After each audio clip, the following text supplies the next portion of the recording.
What's happening, everybody? Welcome back to another TB Toycast unboxing right here on the TB Toycast YouTube channel. Today we are unboxing the brand new WWE superstars, Bret, Hitman, Hart. I have been looking forward to this one for a very long time. It's kind of crazy that it took this many waves to get a Bret Hart in the Superstars line, but nonetheless, a very, very cool figure. Very excited to unbox this.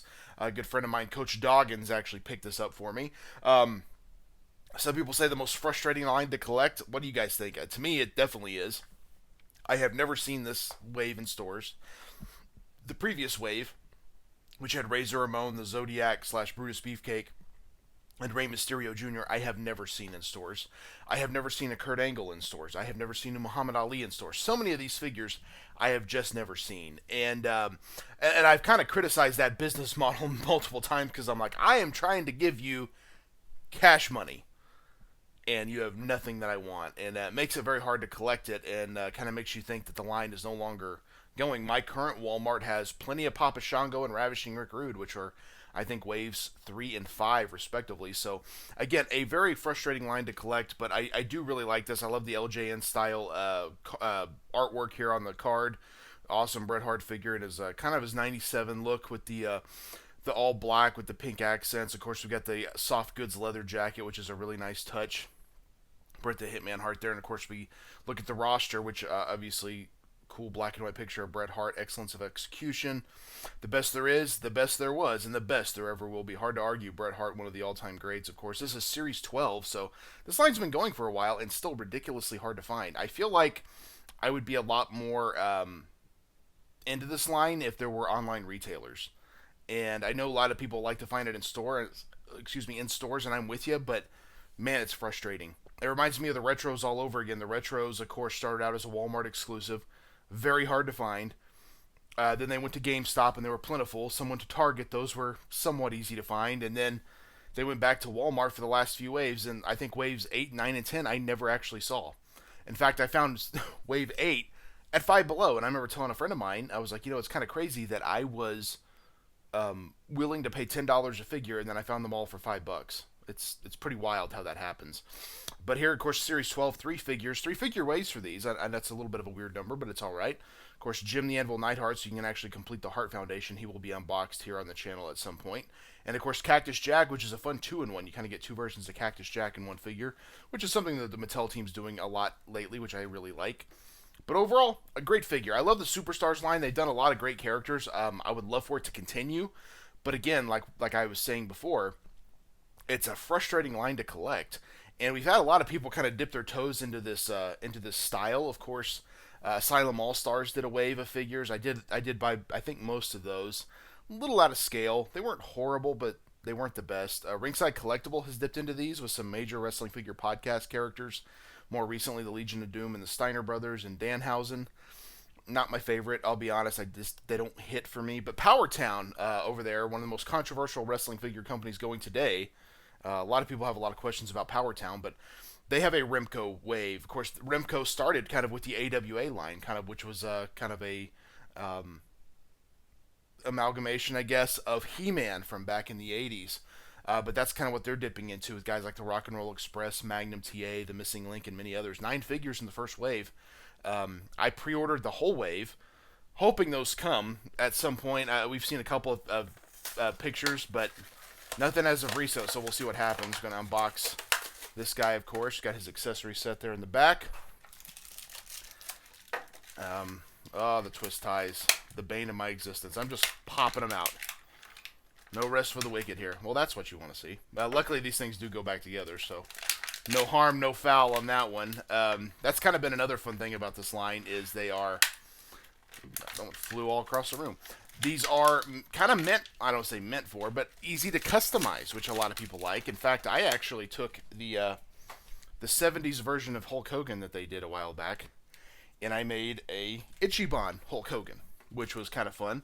I took I think I took a Ric Flair body and kind of painted up the boots and the trunks to make Ichiban Hulk, which I'll put obviously in here somewhere for you guys to see. But cool looking figure. I like the Bret a lot. Looks really good. But yeah, that was kind of a fun custom I did, which was relatively simple to do. And again, with the parts being able to swap, kind of makes it a fun thing if customizing is your thing. Now, customizing's certainly not for everybody. And I'm not the best customizer, but if I see something that's doable, I may throw that in there, here in there. But all right, I'm opening these hands up. My gosh, taped to the nines. There we go. All right, all free. So we got two fist hands, which makes sense, and two open hands, plus the two gripping hands that he's got there. Of course, Bret Hart, did the pose, so that makes sense. We also got, if we can focus in on it, some sunglasses. Kind of disappointing we don't have the. I know he didn't wear those, so they're not factual, but I always like the. I always call them the shades, the Hitman shades. Man, those were cool, right? What kid? Well, these are not easy to put on. Let's try it here. Powering through. But like, what kid of the '90s did not want to get the Hitman shades put on him? Might help if I put it on the camera so everyone can see what I'm doing. My goodness, this is ridiculous. Okay. Sunglasses go on. There's really no space to go behind the hair. And it's got a little bit there, but this side doesn't, so it almost has to go over the hair. That's not going to look right. Well, isn't that nice? Ugh. I'm not even going to put the sunglasses on. It makes me too mad. Alright, so I'll pop the hands off to get the jacket off. That's one thing good about these, is when you're able to remove all the parts, it's a little easier to take some of this stuff off here. Okay, oh, very cool. We got the pink wrist tape and the elbow pads. That could have been something they skimped on because the jacket covers it up. I remember in the Jax days, my gosh, this thing's giving me trouble. Back in the Jax days, very cool. I like it. No staining that I can tell, so it looks pretty good. As I was saying, back in the Jax days, I'll get this thought out eventually. There was a couple of waves that hit where the back of the gear wasn't even. There was no deco put on it. I remember very specifically there was a Rob Van Dam that came out. And the back of his singlet that I had was just plain. Oh. Looks pretty cool. Cool. The Hitman jacket, very nice. Hart Foundation. I always liked that they all had their own jacket. It's like Anvil, Bulldog, Owen, whoever it was. So very cool stuff. But yeah, a lot of those Jax figures, we had a lot of that. But this here, they did not skimp on the deco, as you can see. Like, we got the Hitman right there. We got it on the side, on the boots. A lot of deco hits. A little bit of paint there now that I see it. Might be able to scrape that off, but not in a bad spot. Of course, the deco on the singlet looks pretty good. Got the 4 hearts, which are for his 4 children. Very cool stuff. But no, great figure. I like the Remco style. I know some people I have heard say, you know what, I just can't dive into these because I don't feel it's a $20 figure with the limited articulation and the old school style, which I do get. But for me, I love these. I think these are a lot of fun. Legitimately, the only thing about this line I don't like is that they are so hard to find. They are ridiculously hard to find. And I have a couple of friends who are constantly looking for them for me. And if that without that, I probably would not pick any of these up. There's also Paul Mart, where you can buy a lot of these, so I have dove into that. But Paul Mart's gotten a little smarter, because before their figures were, I want to say, like $30, but you figure it's about $25 in stores, but it's free shipping and no tax. You're like, well, okay, so it's probably $23 in the store. So after tax, you're looking at around $25. So probably evens out when you factor in multiple drives looking for them. But yeah, Paul Mart's gotten a little smarter. I think the Zodiac he was selling for $35, and the Neidhart recently was selling for $40. So that kind of takes that convenience tax out of it for me. So I'm like, no, I'll wait. But hopefully these become a little bit more plentiful. I know anything Walmart exclusive tends to be an issue. In fact, here recently, the Jax line did a Simpsons Bartman figure, which I didn't unbox. It was before I started the channel. But you've seen some Simpsons unboxings already. The Bartman figure is great. It was a Walmart exclusive.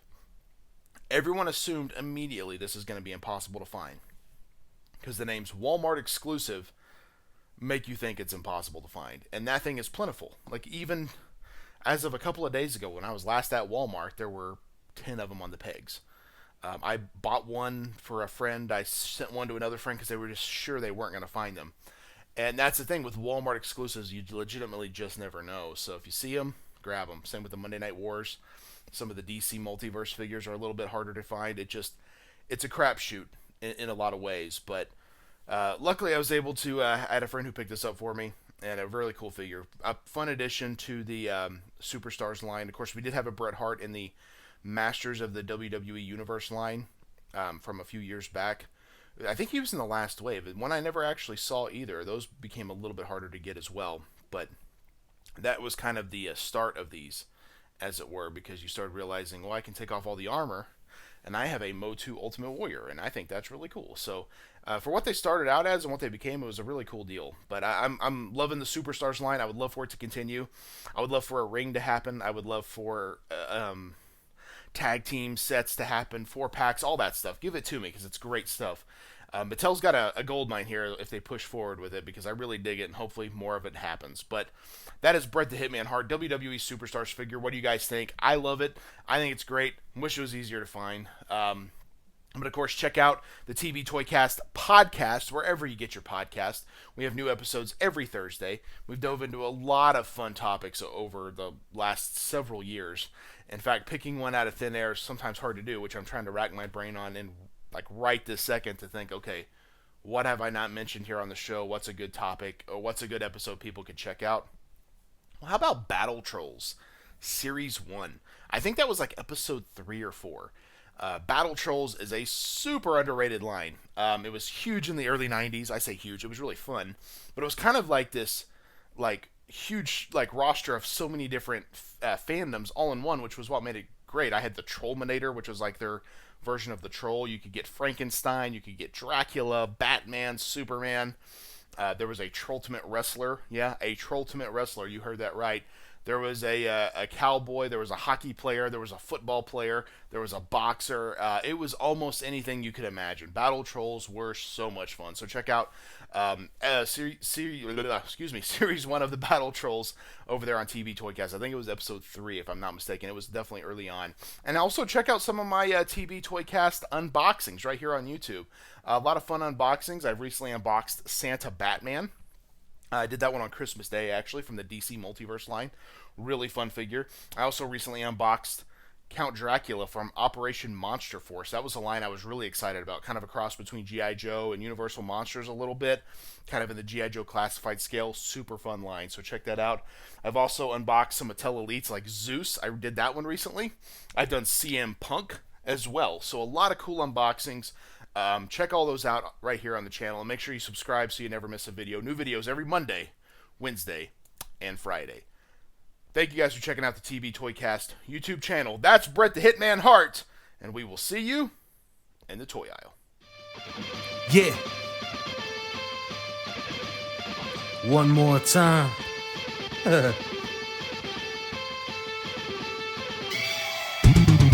It ain't over till I say it's over. So lock the cage up, cause this is a takeover. The wait's over.